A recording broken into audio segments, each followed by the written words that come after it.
बारडोलीजवळ 2 ST बसची समोरासमोर धडक, 7 ठार, 38 जखमी.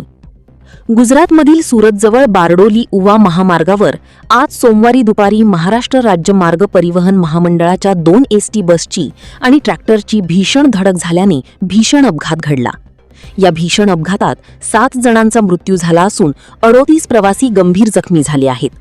मृतांमध्ये दोन्ही बस चालकांचा समावेश आहे.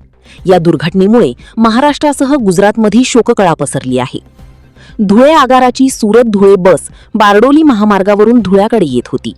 याच वेळी पुढे अपघातग्रस्त टँकरला वाचवण्याच्या प्रयत्नात चालकाचा बसवरील ताबा सुटल्याचे प्राथमिक तपासात समोर आले आहे.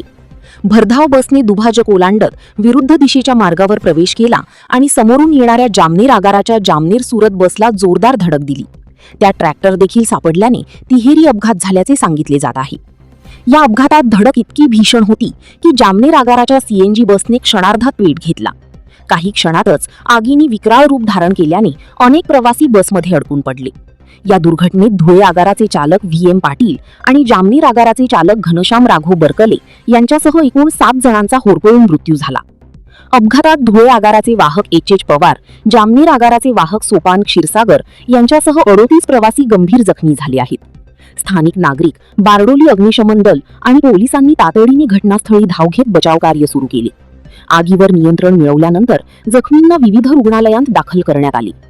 सध्या 19 जणांवर बारडोली सिव्हिल हॉस्पिटलमध्ये, 5 जणांवर सुरत सिव्हिल हॉस्पिटलमध्ये, 8 जणांवर सरदार हॉस्पिटलमध्ये तर 6 जणांवर ओम साई हॉस्पिटलमध्ये उपचार सुरू आहेत. बारडोलीजवळ घडलेल्या या भीषण अपघाताने महाराष्ट्र आणि गुजरात हादरले आहेत.